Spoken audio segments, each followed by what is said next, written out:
Well, I think sometimes when a band changes lineup, sometimes it works and sometimes it doesn't, and that has to do with where the creativity is coming from. I mean, certain people, like I was just watching that new documentary about the Beatles, and in the early days, Lennon and McCartney would write songs together. They would face each other in the hotel room with their guitars, and of course they were both great songwriters on their own, but as the Beatles evolved, it became a different thing.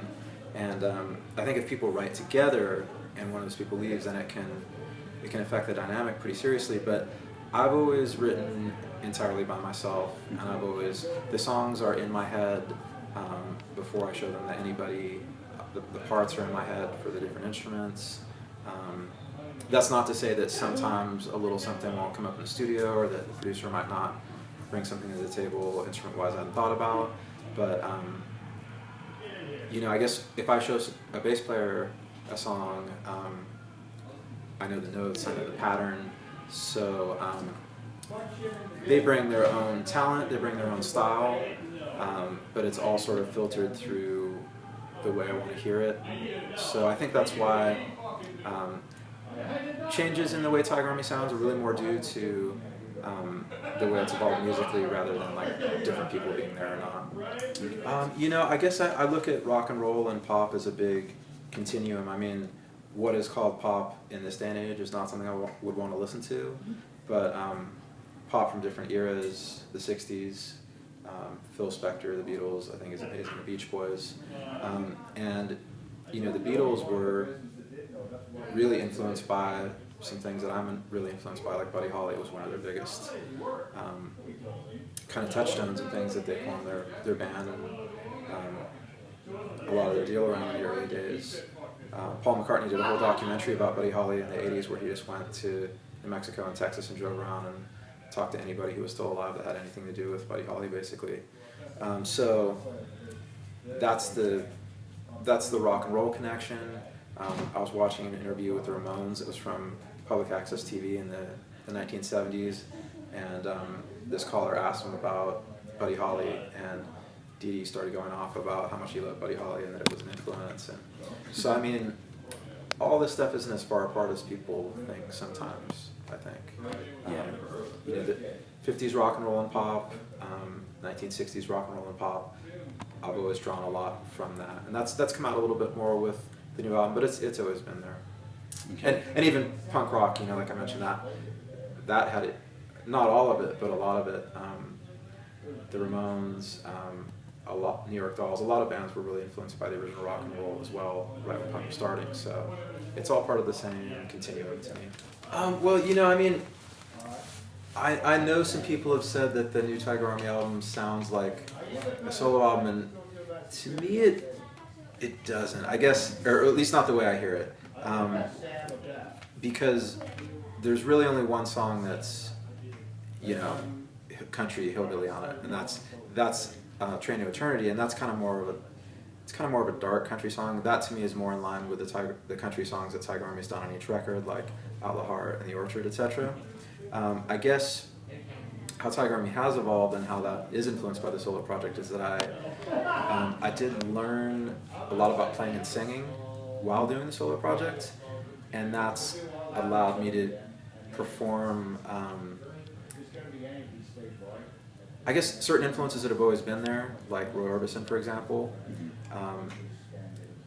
That I was always listening to Roy Orbison, but I couldn't necessarily. Roy Orbison, the sort of dark side of, he was the dark side of pop. He had hit records, but his records were all about despair and loneliness and desperation. And they're not country records. They're pop rock and roll of the early '60s. And I guess Roy Orbison is an influence going all the way back to the beginning of Tiger Army, but I wasn't necessarily skilled enough instrumentally to play it, and certainly not to play it and sing it at the same time. That's something that has developed for me a lot with the solo project, because there are things that you can play on guitar that aren't necessarily that hard, but they're pretty tough to sing over, and vice versa. There are things that are not too hard to sing, but if you have to play along with them, because a lot a lot of people have had, they'll have a lead guitar player or whatever, and Tiger Army's always been a three-piece.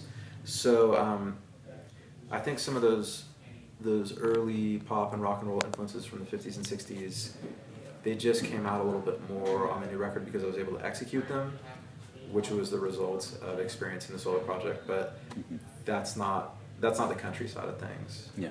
And there's a lot of stuff on the new record, like Firefall or In the Morning Light, which we played today at Riot Fest, that don't really have anything to do with country or Americana either. So, not with this new record. There was a period where I was listening to mostly just hillbilly music from the 50s and 60s, but I was also listening to some of the kind of pop rock and roll stuff, the stuff like Ricky Nelson and Roy Orbison, and some of the stuff that kind of crosses over with rockabilly, etc., rock and roll. After I stopped, I listened to nothing but that stuff, and then I kind of went into this phase where I just listened to basically old rock and roll, mostly from the 60s, more than the 50s, because I already know all the 50s stuff, or most of it, and so I started exploring for what's out there that I haven't heard from that era, and some of it was garage from the kind of mid or later 60s, but a lot of just cool rock and roll stuff from the early 60s. That's when rock and roll started to change. At the end of the 50s, like, the original sound was done. People started kind of experimenting in the studio and looking for what was next. There was a producer named Joe Meek who was kind of insane, basically, like kind of a Phil Spector vibe. Before Phil Spector actually was kind of influenced by him, but he was out of England. He did a lot of instrumental records, a lot of kind of out there sounding stuff. Yeah. And I listened to a lot of his records. Yeah, let's see. Well, the new album, for those who haven't heard it, there's definitely a punk influence on it. It's not necessarily as hard as some of our older stuff, but I was influenced by punk rock from New York City in the 1970s. The New York Dolls, the Misfits actually, who are playing today, which is pretty cool. The first Misfits album from 1978 that actually didn't come out until the 90s was called Static Age, and it's funny because the drumming on it's amazing. I saw an interview that said that the original drummer who played on that record learned how to play drums from Buddy Rich. To me, Danzig's voice never sounded better than that record. So you have this true singing. He had the vibrato in his voice like Elvis and some of the really talented singers of the 1950s and 60s.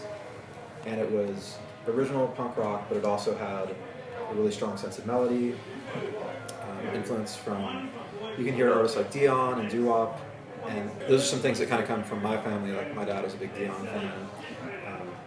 He was born in New York City and grew up there.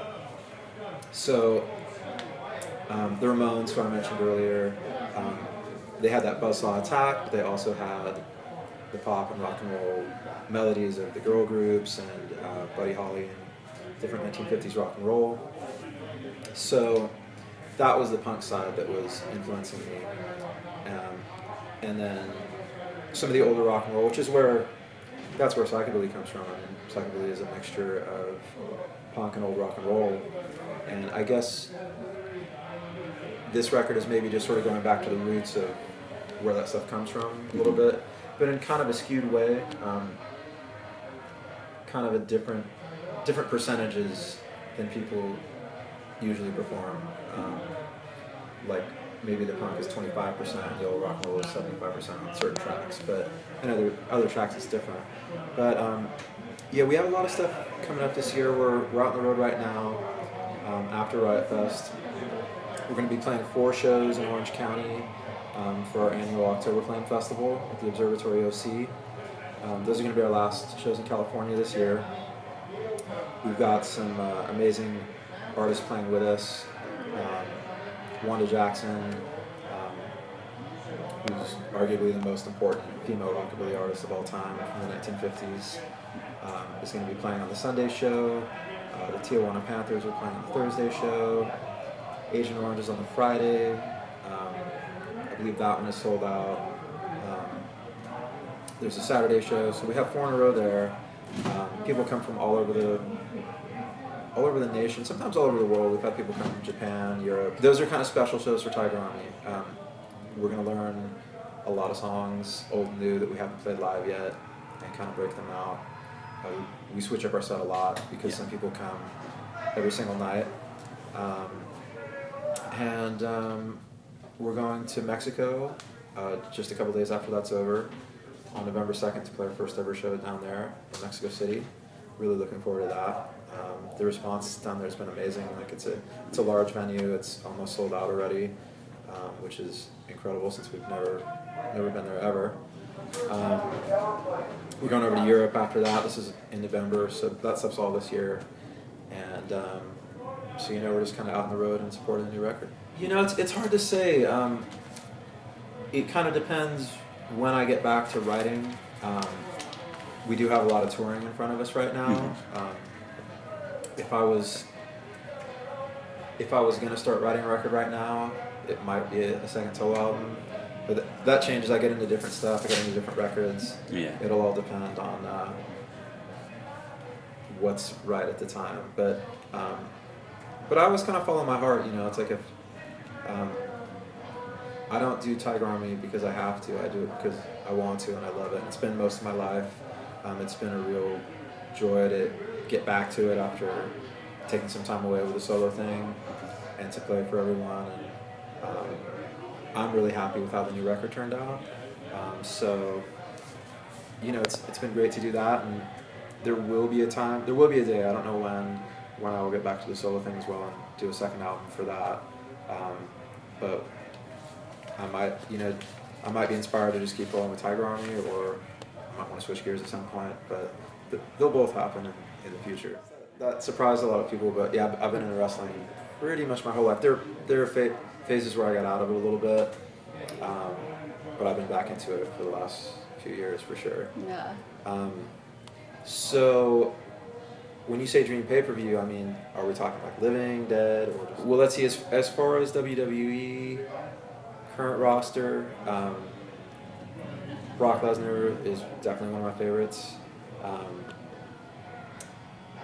Him against pretty much anybody. I like him because I think he has enough money that he doesn't really have to care what happens to him. Like if somebody sues him, or if WWE were to never work with him again, he doesn't need to care. And in that way, he's a lot like the old '80s wrestlers who were like, that they were, some of those guys were hillbillies and they were jacked up on steroids and they could legit snap on anybody at any time. And that kind of made it exciting. I mean, those guys like Scott Steiner and Dr. Death, like, you really did not know what those guys were going to do. Those guys would attack somebody. And that's not really the way the modern era is, but that's what I love about Brock Lesnar.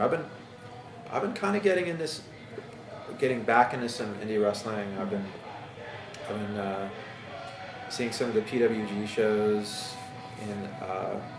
out in the valley in Reseda, and I just watched the Cruiserweight Classic. I like the British guys a lot. I like Zack Sabre Jr. and Jack Gallagher.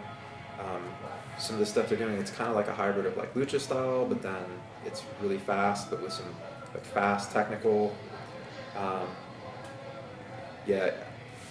mean, I don't even know if I could really answer your question. I think a lot of people, it's easy for people to not do anything and sit back and like criticize everybody else, but it's harder to put yourself out there and try to do something, and sometimes it works, sometimes it doesn't. But it's funny. I think there's a lot of connections between the world of punk and wrestling.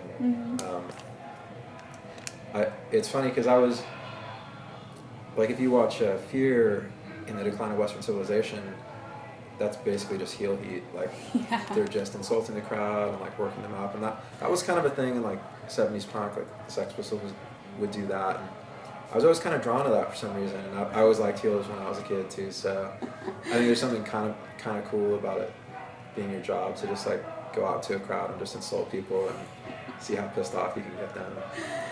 But and I think that's one of the connections between punk and wrestling. And a lot of the wrestlers now, who are kind of coming up in WWE and hitting the main roster and definitely in the indies. A lot of them grew up listening to punk rock. So everyone in San Diego, come up to Orange County at the end of October. Check out the October Flame shows. They're going to be really cool. And we hope to see everybody soon out there.